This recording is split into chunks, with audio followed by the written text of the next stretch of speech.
knock it down. But we know they're going to send two after a while when I get going, and just using that to our advantage, trying to create a mismatch and find an open shooter. So just getting into the lane the best I can and finding open guy, whoever leaves. So really just communicating and letting me know when they leave and finding the guy that's open.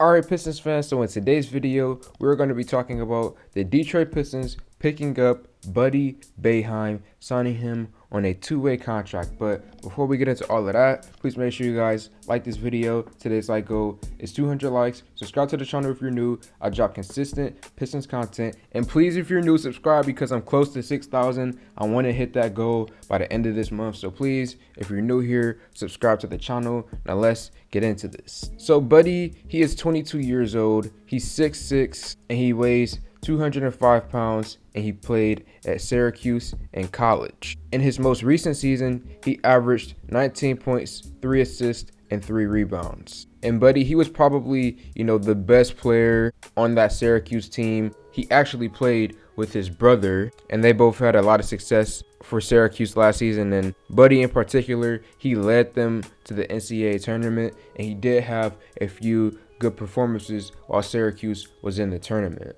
And then, just quickly talking about his game, Buddy Boeheim, he has a solid three-point shot. I believe he averaged around 34% from the three-point line. He was consistent enough with it. Now, obviously, he can get better with that, especially if he moves to the NBA level. But overall, I would say that he's a good shooter.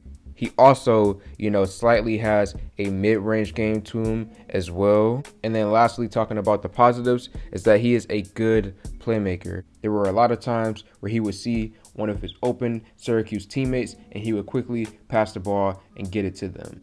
Now, a few things that I will say about Buddy Boeheim is that he did play at Syracuse, and it's not like they played the toughest level of competition this year. And in the games where they did play up against that top level competition, most of the time Syracuse got destroyed, ended up coming on the losing end of most of those games. But Buddy did have solid performances against high level competition. He just didn't lead Syracuse over the hump against those teams. And if we're talking about future projections for Buddy Boeheim, I think he could be one of those type of players where you send him to the G League, you let him go down there, develop, grow a little bit, see if he can round out some areas to his game, grow on the defensive end of the floor, train himself physically because, right now he's not the greatest athlete, and just see what he becomes, down there in the G League while we have Jamarco Pickett, we have Saban Lee, we have Luka Garza. Just seeing what Buddy Boeheim can do in the G League, allowing him to be a shooting threat down there for years to come.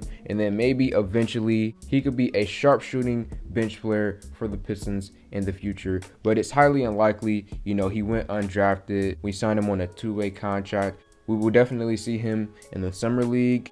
But will we ever see him on the Pistons roster? It is highly unlikely. Most guys taken late in the first round and most of the second round don't typically pan out to be much in the NBA. So we'll just see what Buddy Boeheim becomes. It's only a two-way contract. So Pistons fans, let me know your thoughts in the comment section below. Like this video, comment on this video, share this video. Thank y'all for 5K, and I'm out.